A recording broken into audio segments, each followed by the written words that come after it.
So we're talking about the interference lab tonight.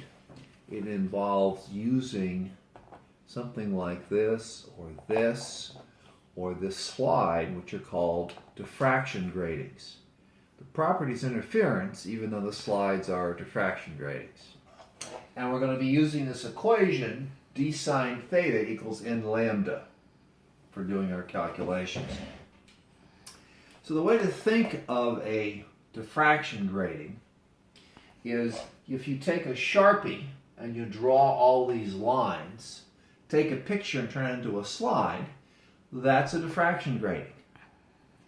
The lines block the light, but in between, the light gets through.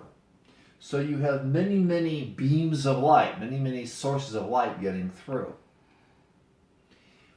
If the slide says 300 lines per millimeter, remember a millimeter is a dot, that means there are like 1,000 or more lines in this little slide. Now what we're going to see with one of the, I'll use this one,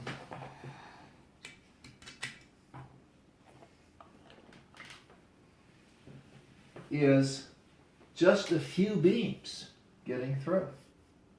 It's not like the slide chops the light up into 1,000 pieces. There are just special angles in which you have constructive interference, where you see the beam. We have, this is straight across, this is to the right. There are others to the right that are off screen, and to the left as well. So this is how you want to think of it. If you take the slide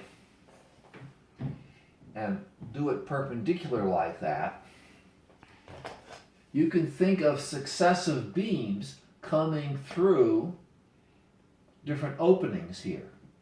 And this beam will travel farther than the next beam. If the difference in the distance, if the path difference is a multiple of the wavelength, then you're going to have constructive interference. So if d is the distance between openings,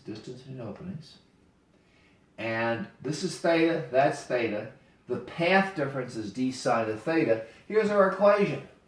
You will have constructive interference if d sine of theta is equal to n lambda. Now,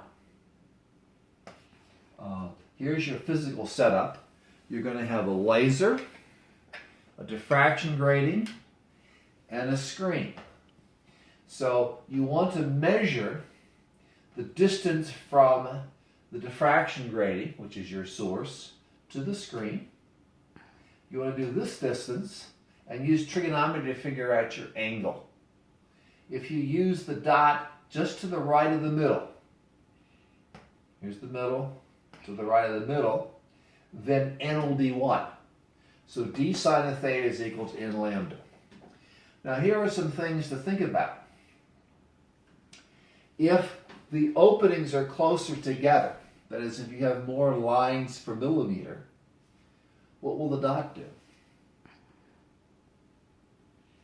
Okay? So if I go from this slide to this one here, the dots have come closer together, which means theta and sine theta are less, so d has to go up. So the spacing between the openings has increased, which means there are fewer lines per millimeter. Suppose we change the wavelength. We go from red light to green light. You remember the spectrum, Roy G. Biv. If you go from red to green, the wavelength has gone down. Okay? That would make the sine of theta go down, so green light through the same slide would be more dots closer together. Okay, I think that's it. Enjoy doing your lab.